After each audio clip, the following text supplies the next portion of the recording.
Welcome to today's webinar on the role of communities in advancing quality of life. My name is Prachir Pasricha. My pronouns are he, him, and I'm a manager of communities on Tamarack's Building Belonging and Climate Transitions teams. And I'm joined by my colleague, Jamie Steep, who will be providing tech support and monitoring the chat during today's webinar. I'm joining you all today as a settler and guest from the traditional territory and treaty lands of the Mississaugas of the Credit First Nation, the Haudenosaunee Confederacy, and the Wendat and Wyandot Nations, colonially known as Mississauga, Ontario. And as I think about quality of life, I'm reminded of how Indigenous ways of knowing and being have recognized how holistic and interconnected our sense of well-being is since time immemorial, and how it involves all of the relationships in our lives with ourselves, with each other, our friends and family, our communities, with society, and with the planet, and with all living and non-living being things that inhabit it. And I think about the medicine wheel, which symbolizes, among many things, our physical, spiritual, emotional, and intellectual well-being. And so to me, understanding our quality of life emphasizes the importance of Indigenous knowledges and wisdoms to this work. We also acknowledge those who came to these lands as settlers, as migrants either in this generation or in generations past, and those who came here involuntarily, particularly those brought here as a result of the transatlantic slave trade and slavery. And we pay tribute to these ancestors of African origin and descent. And I think as part of both acknowledgements, it's important that such quality of life data captures discrepancies between different populations, including Indigenous communities and Black communities, which the Quality of Life Framework does through a fairness and inclusion lens, which you'll see in Statistics Canada's presentation. And with that, I'm excited to introduce today's topic and our speakers. I think we can all attest to how our quality of life and sense of well-being extends beyond economic measures of success. And the same is true at the levels of the communities that we live in and the societies that we live in. And we know from more than 20 years of working with municipalities, nonprofits, and other local actors at Tamarack that they contribute to the well-being of their communities in so many ways. And this includes our sense of meaning and purpose, our mental health, and our sense of belonging, which we're supporting in many ways at Tamarack, including a pan-Canadian strategy for belonging. So we're excited to explore how the Quality of Life Framework from Statistics Canada is a way to capture and track and report on these shifts and these aspects of our well-being over time. So we'll start off with a presentation from Craig and Bill from Statistics Canada to dive deeper into the Quality of Life Framework, what it is, why and how it was created, and how each of you can engage with it.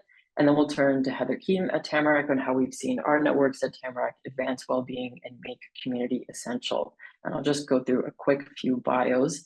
Heather Keam leads asset-based community development strategies at Tamarack with 22 years of community development experience. And she's a lifelong learner, volunteer, and advocate for community belonging. Bill Yang is a research analyst within the Center for Social Data Insights and Innovation at Statistics Canada. And Bill is involved in the development of the Quality of Life Framework and the Quality of Life Hub, which are initiatives aimed at measuring and improving the well-being of Canadians. And Craig Joyce is currently an acting chief within the Center for Social Data Insights and Innovation at Statistics Canada, which is responsible for the Quality of Life Statistics Program, providing key insights into the well-being of Canadians across 5 domains of life to inform budgeting and decision-making at the federal level in Canada. So as we go through today's presentations, please feel free to drop your questions in the Q&A box. We'll have time at the end of both presentations for a Q&A period. And with that, I will turn it over to you, Craig and Bill. Thanks so much for joining us today. Great. And thank you very much to Tamarack and others for sort of organizing this event and inviting us to speak about some of the work that we've been doing over the last 4 or 5 years or so. And thank you for the introduction. So I won't kind of repeat that. Folks kind of know who I am, but maybe I'll just add to it and say I've been involved in the federal quality of life sort of initiative since its inception, really. So it began kind of with an effort out of the Department of Finance that I'll speak with. And I worked there during the development of the framework before taking on my current role, where I work with Bill and several others on the team working on the statistics program and the Quality of Life Hub that we'll talk a little bit more about later. So that's kind of my background. And Bill is sort of the sort of specialist on my team who's working to really understand data user needs to really improve kind of the products that we put out. So he'll speak a little bit about some of those efforts and how we're working with teams across Statistics Canada to kind of get data out in ways that people can use it and so on. So we've broken this up into like a couple of little components, and I'm going to try to go through them quickly because we don't have a lot of time today, and I'm hoping that we can have some discussion after. For the purposes of today, kind of what I want to go through is a little bit of the origin story of the quality of life framework, because I think it's interesting and it helps to kind of explain why it looks the way it does and sort of where we're going in the future and sort of the moment that we're at in terms of what we have and where we'd like to get. And then I'll kind of speak about the what we call the architecture of the framework. So the 5 domains, the 2 lenses, what those mean and how they have been evolving over the last few years and where we see the work going with those. And then I want to talk about disaggregated data because that's a theme that comes up quite a bit and I think will be especially kind of relevant for this group. We hear a lot about the need for better sort of geographic disaggregation of data in particular. And I know a lot of you are from community organizations. And so I want to speak a little bit about the importance of that and sort of some of the, at least briefly, some of the work that we have underway to address some gaps that we have in that area.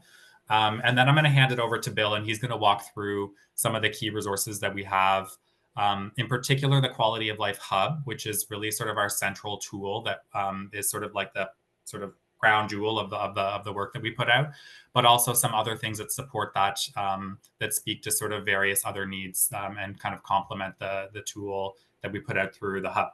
So when I talk about the origins of the quality of life framework, I like to do it in 2 stages. So there's a general kind of global origin for it, and there's a more specific domestic origin for it. And so this one speaks to the former, which is really situating the quality of life framework, which we got in kind of 2019 to 2021 in this sort of beyond sort of GDP global movement that had been accelerating since about 2009. So it's probably incorrect to sort of situate the beginning of that movement in 2009. There have been various sort of waves of beyond GDP thinking that go back as far as sort of the creation of GDP itself. But 2009 is a really important inflection point because that is the year of the financial crisis. It's easy to forget that we had a crisis in 2009, having lived through the last 4 years or so with a very different kind of crisis. But that was a really unique period of time as well. And what was interesting about that is around 2008, governments around the world started to ask themselves, like, well, how did we miss this? How did we create this crisis? How do we avoid that in the future? And there began to be a much more sort of serious dialogue about an over-reliance on economic statistics, particularly things like GDP and growth in GDP, and that we weren't kind of looking at other things that were speaking to the sustainability of our systems and our economy, or the well-being of people, who live in community. And so France at the time commissioned a report which came to be known as the Stiglitz Report. And Joseph Stiglitz is a eminent economist from Columbia University, and he and his colleague Senan Fatouzzi were commissioned to write this report. And many of you will be familiar with it, but if you're not, it's a really remarkable report. I recommend, even though it's older now, to sort of look it up and see what some of its recommendations were. But essentially what it asks is for governments to kind of move beyond GDP. They should be looking at dashboards of indicators and really sort of monitoring trends over time, thinking about disaggregated data, caring about things like subjective well-being. And these were really remarkable things to hear from a well-established economist, right? You wouldn't expect these kinds of messages coming from that kind of corner of academia, but they did. And so that really gave these kinds of ideas a lot of gravitas. And then you see this cascade of beyond GDP or well-being sort of measurement or policy efforts that start to flow across the world.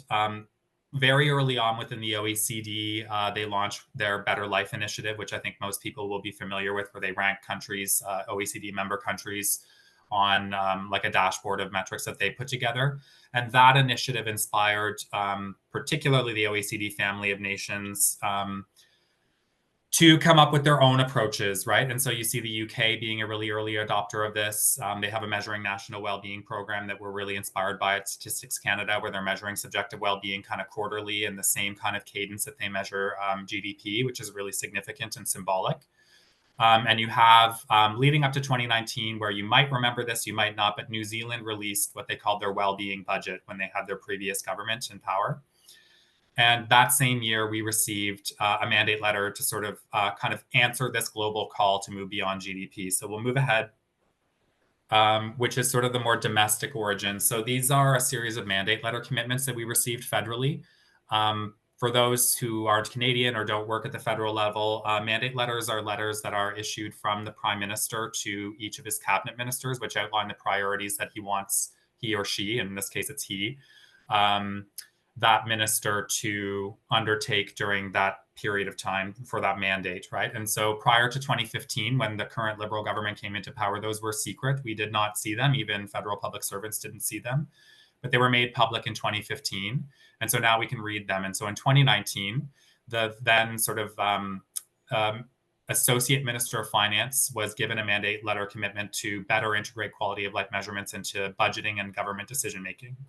So that's really important because that is what gave us sort of the policy coverage to create the quality of life framework. And it comes out of a need. It's really obviously inspired by the New Zealand wellbeing budget, which had come out about 6 months prior to we got this mandate letter commitment, and really focused on the federal budget. So it starts as a really sort of central government, central agency effort to guide budgeting. And the idea is that we should be creating budgets that speak to the well-being, the quality of life of Canadians, not just maximizing sort of GDP. And so we set out to develop the quality of life framework. And then since 2019, we've seen a number of sort of mandate letter commitments issued across cabinet to sort of think about quality of life efforts, to use the indicators in their decision making. And currently we have leadership of the Quality of Life Initiative coming out of Treasury Board, which in Canada is the central agency that's responsible for kind of the management of the public service writ large and providing accountability, oversight for federal government spending. So it's really significant that that's being led out of these central agencies that have such important roles to play within our system. So that's the more specific origins of this. And then we'll move ahead and we'll talk a little bit about what the quality of life framework looks like. So this in 2021, what we got was a small amount of funding to develop a quality of life statistics program, which is what established the team that I now kind of co-lead with others. And so what our priorities are to improve quality of life measures and address key data gaps. And so that includes data gaps, data that we don't have for certain groups, better levels of geographic disaggregation. All of that is sort of wrapped up in that. And then also to bring together data sets to develop what we're now calling the Quality of Life Hub, which Bill is going to walk you through. And so we weren't starting from scratch. We're a horizontal program that's bringing together kind of existing data programs. That's also important to remember, because with that, we inherit all of the pros and cons of federal data. So some of our indicators come from census data, which is excellent, very well disaggregated, really high quality data.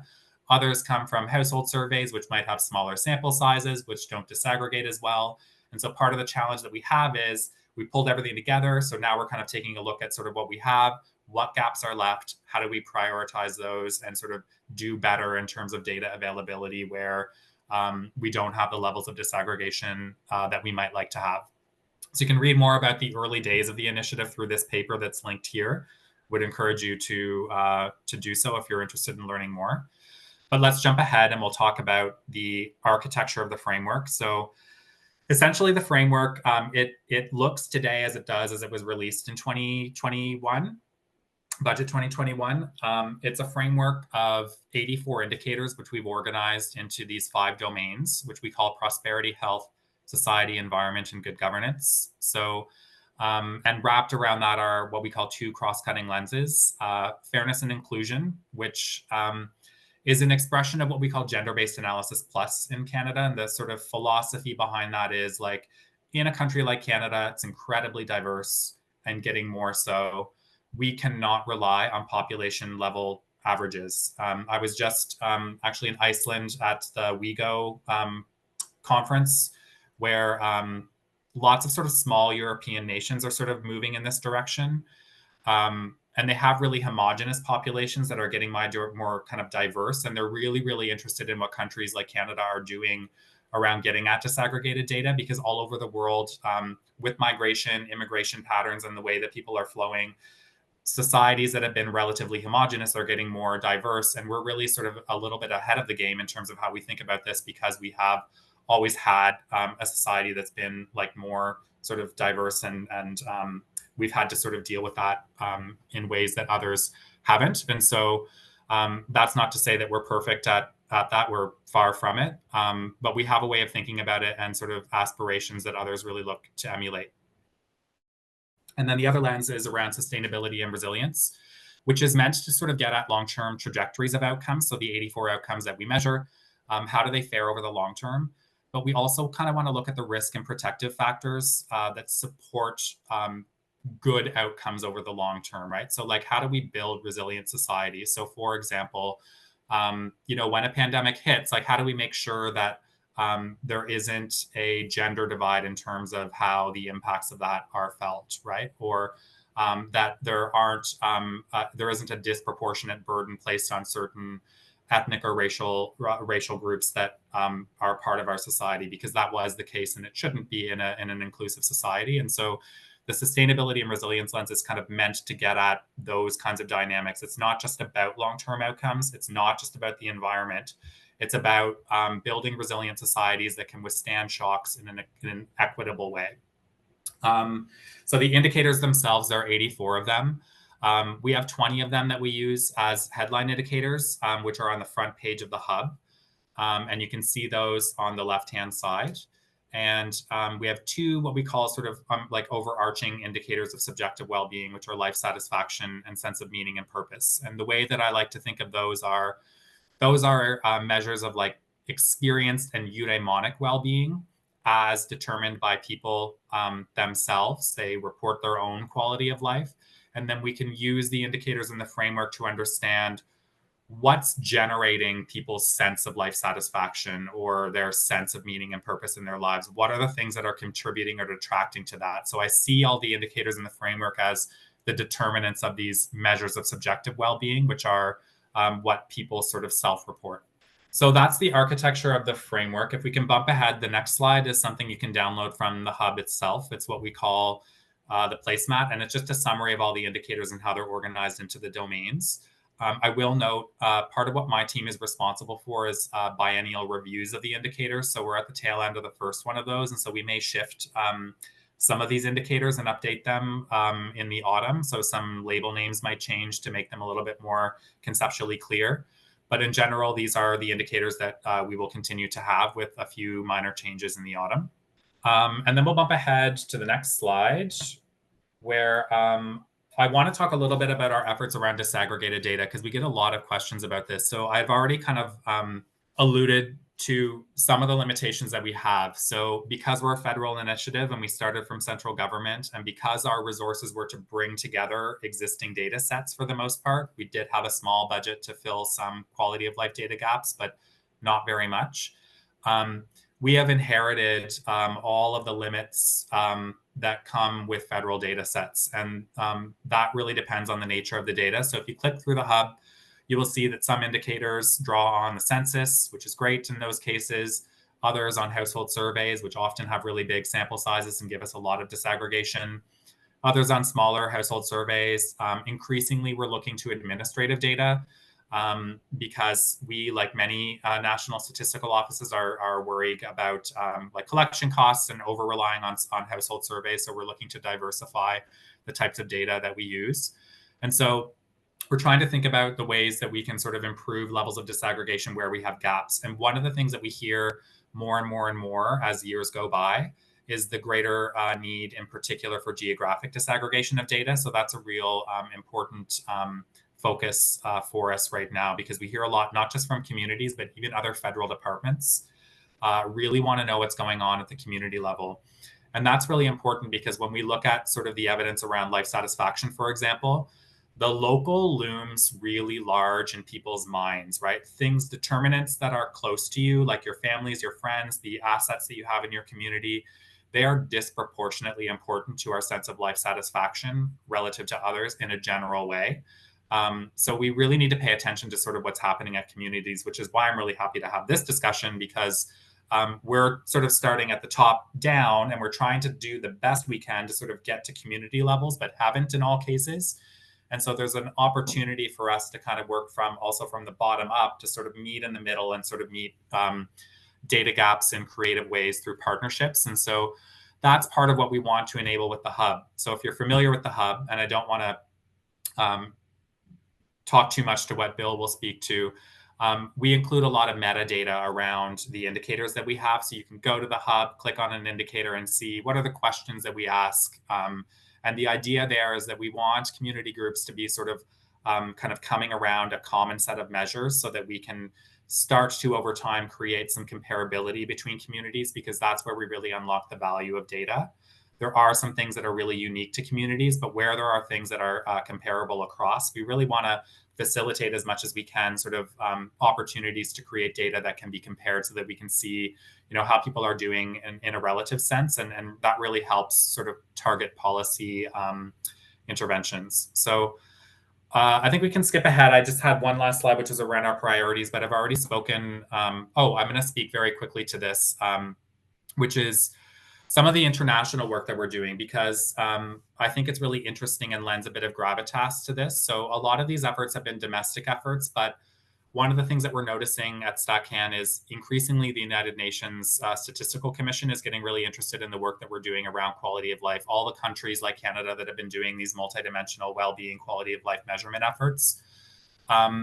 There's a sense that we have, as countries, been very good at producing economic statistics, and we are. So, when you think about GDP, everyone knows, even if you don't really know that much about economics, GDP comes out quarterly. The media knows when it's coming. That people have a way of sort of, there's a media cycle around it, but not so much for things like social statistics. And so one of the things that the UN is trying to do is to sort of rebalance that. So why don't we report how people are doing alongside how the economy is doing?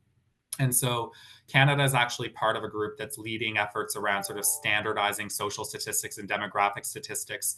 And they really look to the efforts like ours, where we've really tried to sort of forge links between economic and environmental and social statistics. This UN effort is really inspired by these domestic efforts that have popped up since 2009 and is really sort of leaping off from them. And so it's not work that I think is very visible right now, but I really want to sort of draw attention to it because I find it really inspiring that the UN is kind of looking to these efforts to sort of get better at how we do social statistics and try to rebalance the way that we report on our progress as societies. I think the idea is, maybe we've relied on economic statistics simply because there's an availability bias. Yes, they're important in their own right, but if you're a policymaker and you want to make a decision about something and you have data that speaks to the health of the economy that came out last month, and then you look at sort of social statistics and, they're coming out of the census that maybe was 4 years ago, or a cycle of the Canadian Community Health Survey that was 3 years ago, there's an imbalance there. And so part of what we're trying to do is correct for that a little bit. So let's bump ahead a couple of slides, actually, and I'll have Bill sort of walk through some of the resources that we've put out. Yeah, thanks so much, Craig. So in terms of the available resources, there's a few specific community level quantitative products that we wanted to sort of share with you that we think you'd find useful. And I think it's still worth mentioning first and emphasizing that our Quality of Life Hub website is probably still one of the main, most comprehensive sources that we have. Because sort of as Craig mentioned earlier, once all of our work is done where we have indicators that are defined, data that is available, and the supporting metadata is there, we disseminate all of that information through the hub. And our Quality of Life Hub, it was launched at the end of March 2022, 2 years ago. And since that time, it's sort of continued to evolve as we develop new indicator pages and tie in new relevant data sets. On the hub, there's a lot of links to relevant data products, analyses, and interactive tools that can really help users engage with each of our 5 domains. So the current version of our hub, we have about 75 out of the total 84 indicators that are available, which means that those 75 indicators already have their definitions fleshed out and links to their relevant data products. That can oftentimes be our links to publicly available coder tables, but other administrative sources as well. So one of the examples of one of the main sources that we use is the Canadian Social Survey, which links to data products that can be dashboards, infographics, or just other analysis pieces. But as we're sort of in this process of continually developing and populating the hub over the next few years, we sort of created this community toolkit pamphlet recently. And this is sort of what we really wanted to highlight, where we'll be sharing this pamphlet with you after this webinar. It hasn't really been made publicly available yet. We haven't really published this online, but it's essentially a quick list of our products that are relevant at the community level and has hyperlinks that you can follow in order to find each of them on our website. And you can see that the products are sort of categorized into 3 sections. There's the interactive maps, the data sets, and the dashboards. The second page also includes a brief overview of some of the geographic terminology that we use at StatCan that hopefully sort of helps users understand the various geographic disaggregations. And so as an example, one of the main products that we engage with is the municipal quality of life dashboard. It's the dashboard that presents some of our selected indicators from our prosperity and society domains for Canadian towns and cities. So things like knowledge of official languages, post-secondary attainment, and housing needs or acceptable housing. The data from this specifically drills down to the census subdivision level and gives users the ability to also compare different municipal profiles, comparing 2 or 3 municipalities at the same time. And then sort of in terms of the other resources listed on that geo flyer, they all sort of provide useful data at the community level, but they do differ in terms of the metrics that are presented. So because there's ones like the Community Wellbeing Index, which was from Indigenous Services Canada, that focuses more on measuring socioeconomic well-being for First Nations and Inuit communities. It still includes components like education, labor force activity, and income and housing.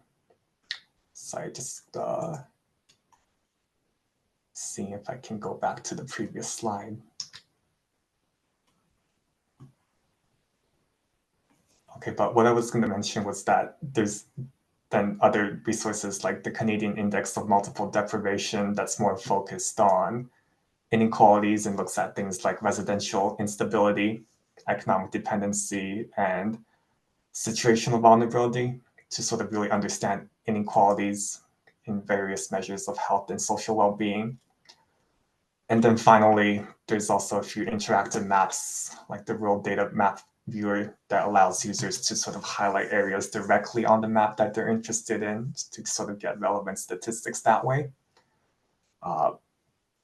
In terms of the frequency of collection for these products, it sort of varies by indicators. Some of them have data added twice a year, but I find most of them updated on an annual basis.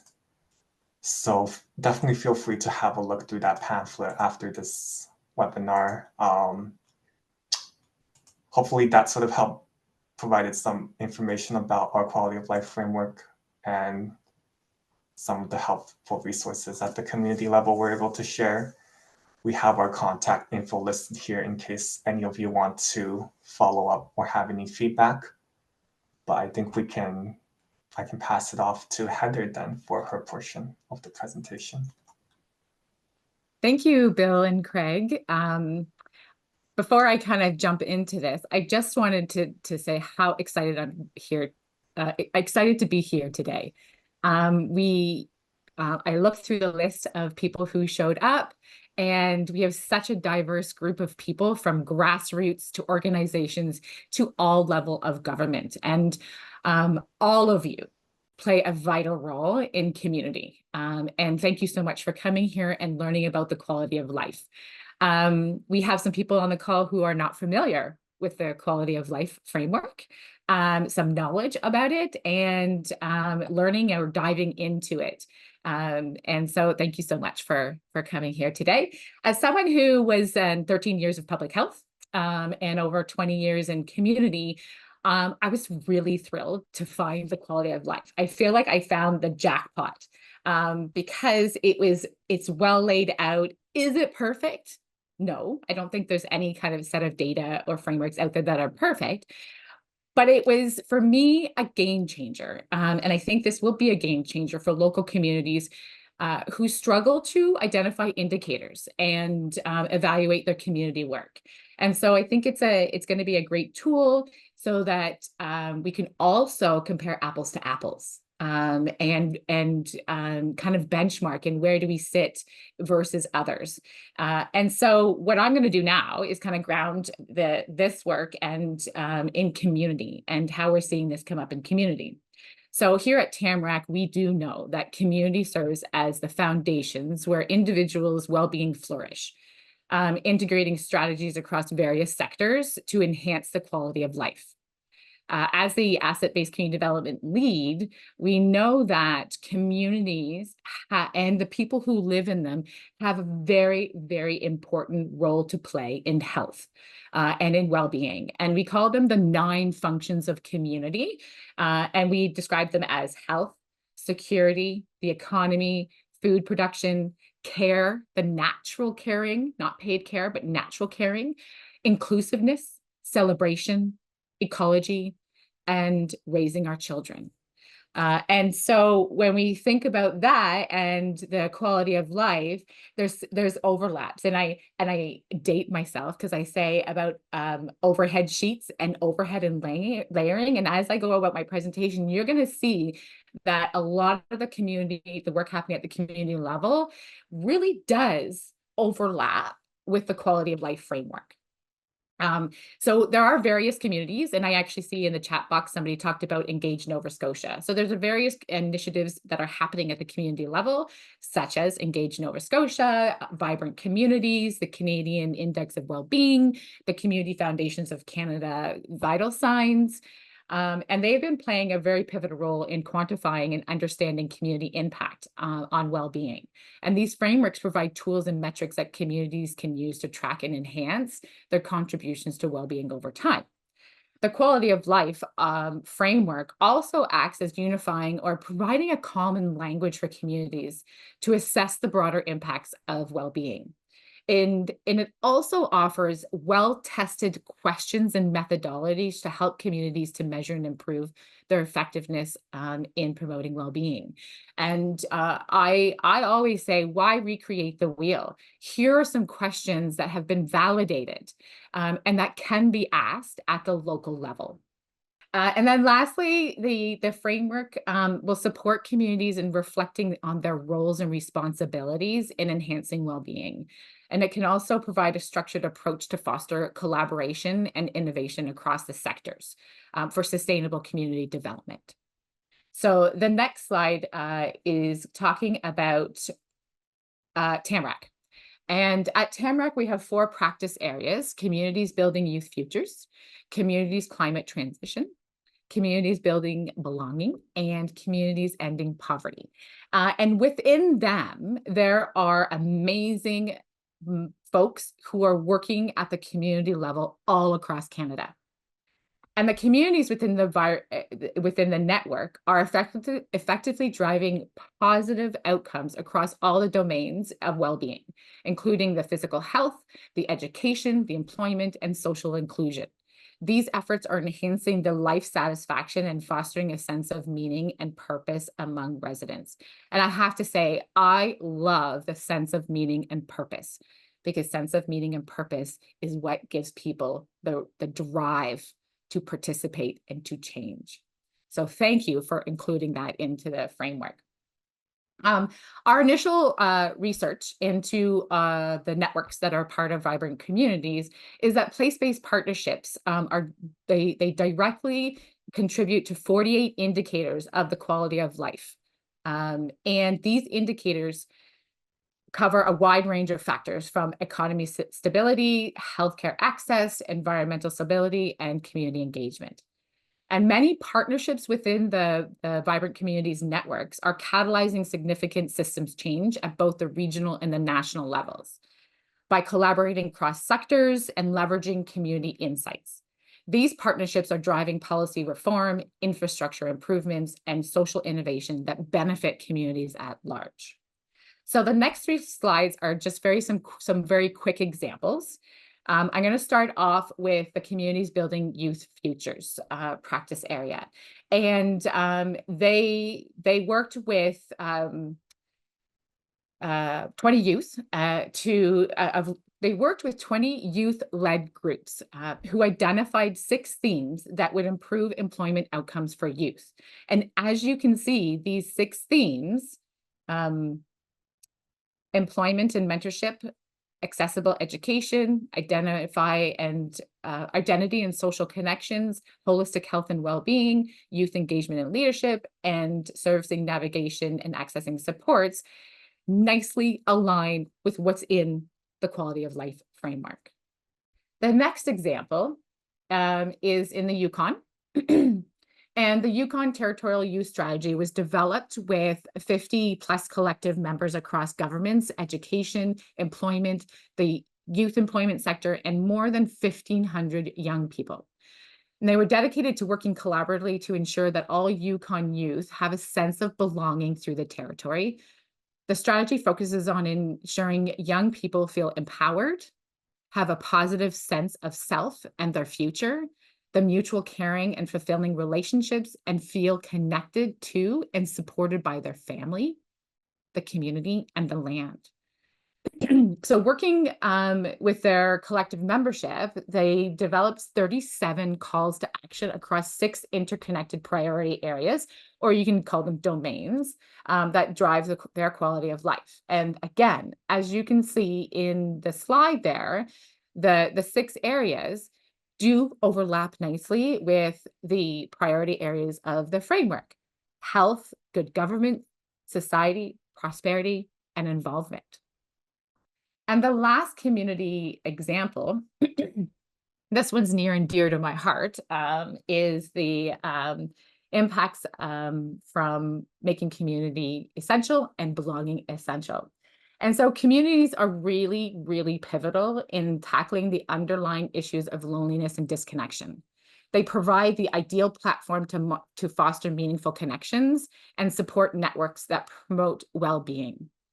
By addressing these root causes at the community level, and I'm talking like scale is really important, so I'm talking really at that neighborhood, very community level, we can create sustainable solutions to improve the overall quality of health. Loneliness and social isolation, we know, and if you don't know, it is on the rise. It is the new public health issue, and it's actually surpassed smoking. And so there is a real critical need for connection and belonging in our neighborhoods. So the Communities Building Belonging team, and it's kind of interesting because we recognize what was happening about 2 years ago, before the real big push or launch of the loneliness and disconnection issue. So 2 years ago, we shifted from calling ourselves communities or deepening community to communities building belonging. And we identified 7 outcomes that we are tracking. And this approach lines with the quality of life framework and emphasizes the importance of social cohesion, inclusivity, and community engagement. So we know that change, according to these 3 examples, need to happen in multiple areas. And if we think about organizations and government, they're really mandated very specifically, and I want to say are very segregated or siloed in what changes they're going to happen because of mandates and because of funding. Communities don't have that. And so community level has the ability to work on multiple indicators at the same time. So I call it their ability to throw multiple pebbles into the pond and have a longer effect than a boulder going into the pond. And so, you know, as Craig said, the framework was built federally.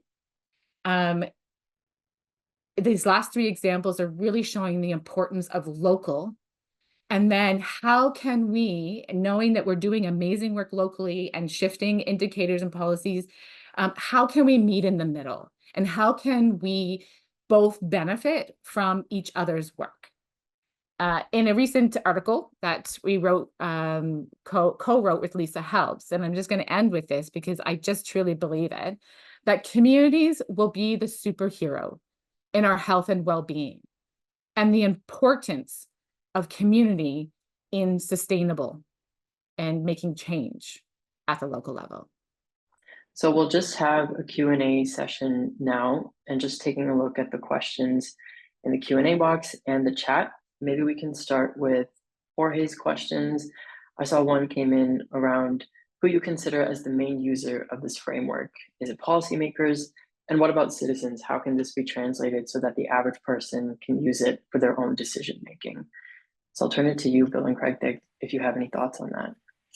Sure. Like, I think that's a great, it's a great question. And so I would hesitate to say that we think of anyone as being kind of a main user. However, like, we do see kind of like the federal kind of policy and budgeting kind of community as a key user, because that was the initial kind of use case and sort of like what the original mandate for quality of life, the quality of life framework was meant to serve.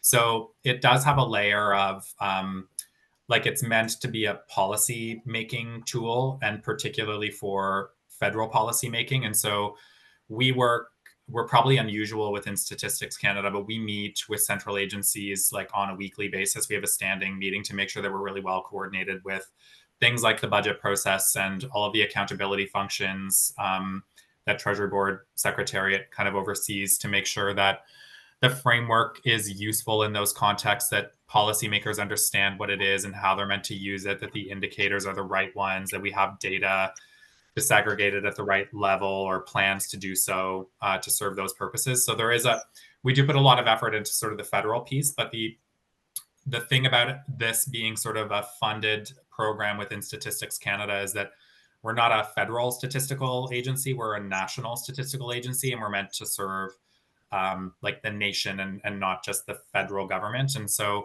when we are given money to produce data assets, we have to think about how they can be useful to various groups. And so part of the mandate of my team is to really be connected with external data users as well as the internal data users. So we're trying to spend more and more time with like community organizations, academics, researchers, all of those types of users, to sort of get feedback and sort of understand, you know, how they would like us to evolve the work, because it will never really be finished. But, you know, what are the priorities for users other than federal users? So maybe that's a way of weaseling out of the question, but I feel like we're trying to sort of keep all those balls in the air. Like, we do think it's important that it serve the policymaking function. That is the reason it exists, but we also have to make sure that there's public value. And so that's sort of part of what my team is trying to keep on top of to the best of our ability. Can I jump in because I really think like, this is why I was really excited to find the framework, and I wish I had it, you know, 10 years ago when I was in public health, because I coming from a rural community where it was really hard to get data, to be able to use questions that are validated and at the federal level, if it can come down to a provincial level, we could be asking those questions on our own survey and then see where we are in relative to the provincial.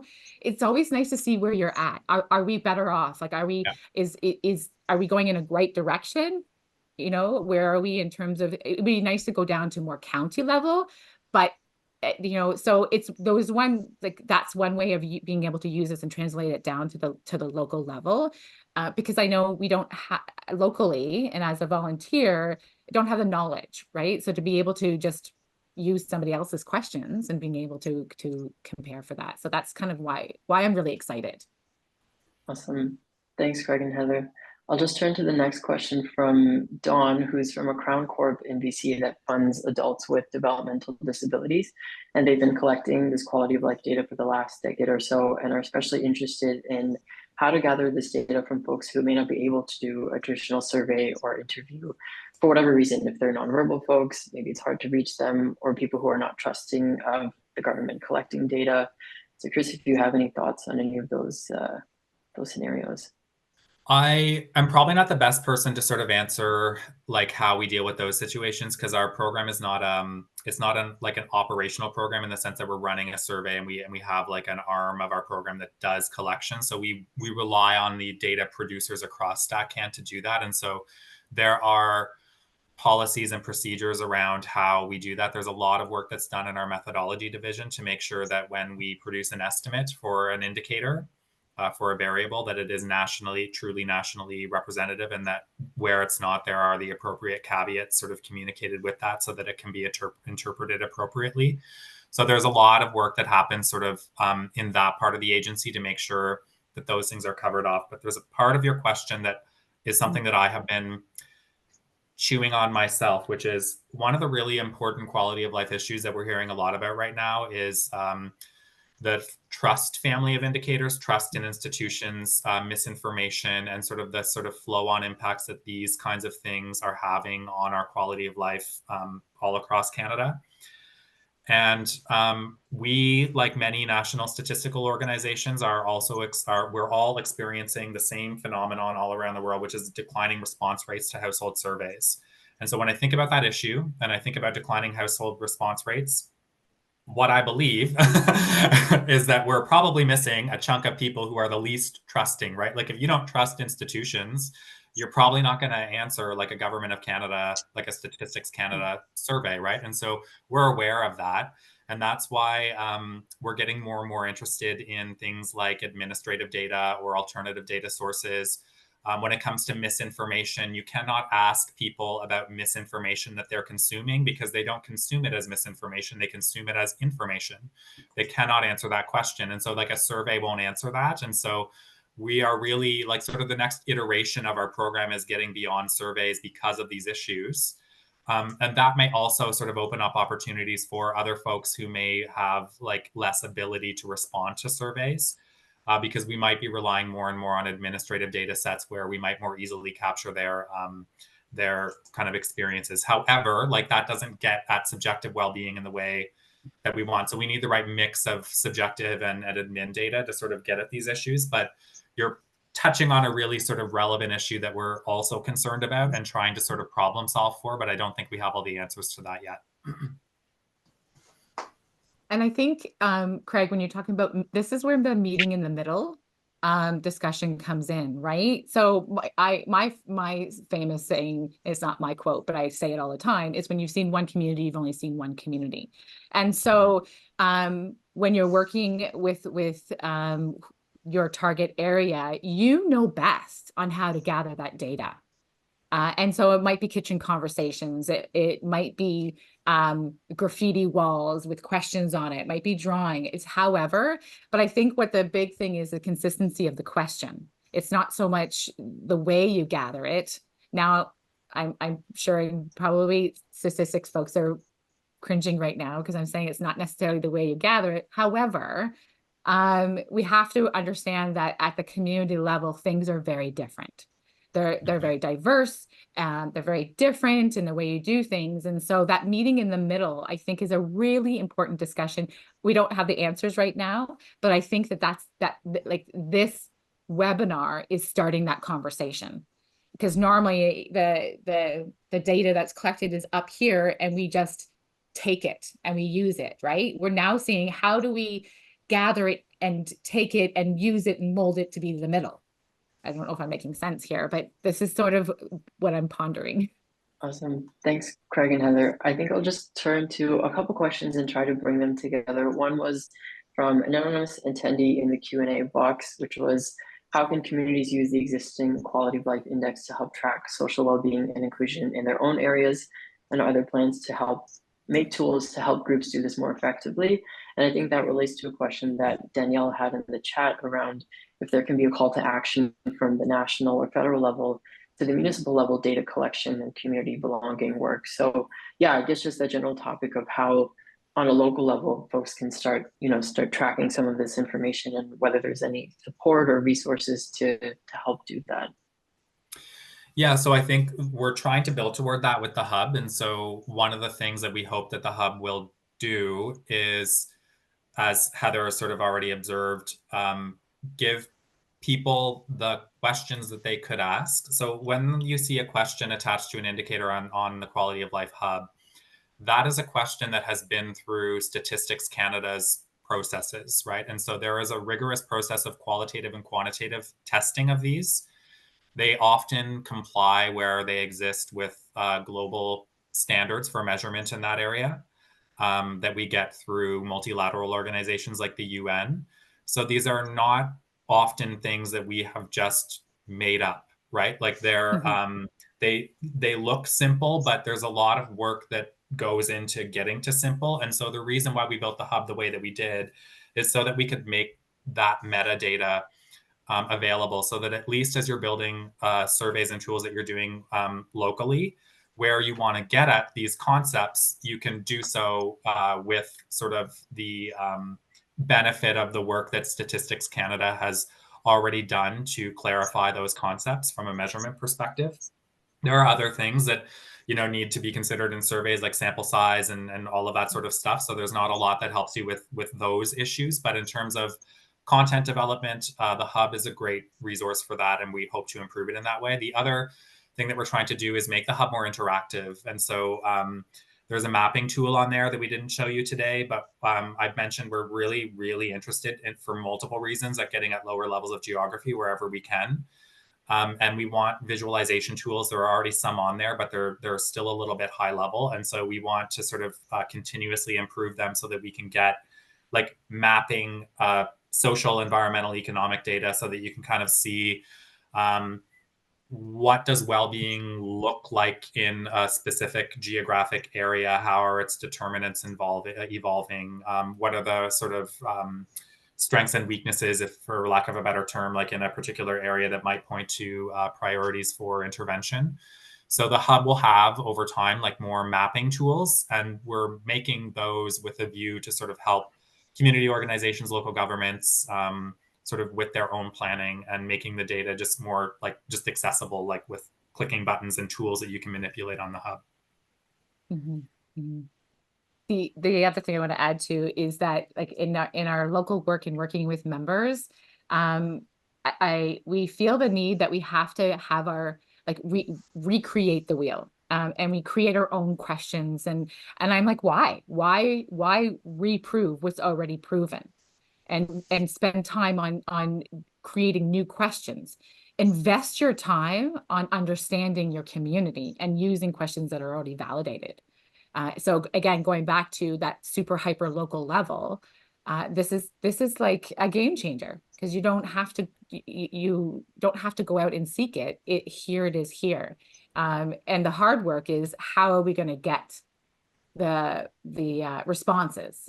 Then thinking about how are we going to ask. Thanks, Craig.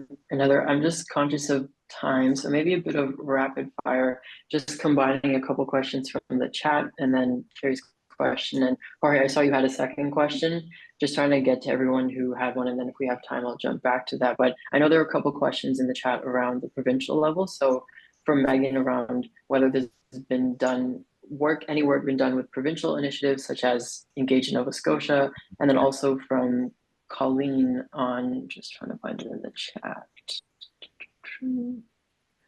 If you're seeing or getting buy-in from the provincial government on using this data and frameworks, going hand in hand with systems thinking and working across departments and sectors, which she hopes to see someday at the provincial level. So just pause to see if there's any thoughts on the provincial level that you'd want to share. So we do work with like at the provincial level. In many ways, that's an easier level for StackCan to get to. We almost always have PT breakdowns for things that are in like household surveys and whatnot. So those are generally available for most indicators, even with tools like the Canadian Social Survey, which we've been putting a lot of questions in, which is a quarterly survey, but the trade-off with it is it comes with a smaller sample size, so it doesn't disaggregate as well. But I think we do get PT estimates out of that. So I would say that for any indicator that's available, you're probably going to get a PT level estimate from the hub if you kind of do the clicking through to get to it. We do work with provincial organizations. I would say especially Engage Nova Scotia. We know Danny Graham and his team really well. We participate regularly in the Canadian Wellbeing Knowledges Network, of which he forms part of the leadership team. And we worked really closely with Brian Smale in the past, who is a professor at U Waterloo, who ran the Canadian Index of Wellbeing. And our interest in working with Brian is that Brian is really the trailblazer in this, because he has been doing the Canadian Index of Wellbeing for decades, and he has worked like especially at the subnational level, so sometimes provincial, sometimes regional, sometimes municipal. So he has built a lot of relationships there, and though I think he's retired now, but we continue to sort of work with him and that effort out of U Waterloo. So yes, there are lots and lots of connections with PTs, and we do, I think, reasonably well with estimates at that level. But would love, like, if there are sort of concerns about with data assets that we're putting out that maybe aren't speaking to that, we'd love to sort of hear what those needs might be. Awesome. Thanks, Craig. And I'm conscious of time that we're just over the hour now, so unfortunately we will have to wrap up here. But thank you all for the questions that you've shared. And if you have any questions that you want to follow up with, please feel free to reach out to us and we can take them up after the webinar. Just want to thank, again, a huge thank you to Craig and Bill for your time and energy today around presenting the framework, and Heather for illuminating how this relates to the work that we've been doing with communities. You may have seen in the chat that there's a feedback survey. If you're interested in sharing your feedback, please take the time to fill that out. And also just an information on an upcoming webinar that we have in September. And you'll receive an email, as I mentioned, with a recording of the call and all of the resources that we've been sharing in the chat. And if you have any other questions or feedback, please feel free to share it in the survey or to reach out. And thanks so much, everyone, for your time, and enjoy the rest of your Wednesdays.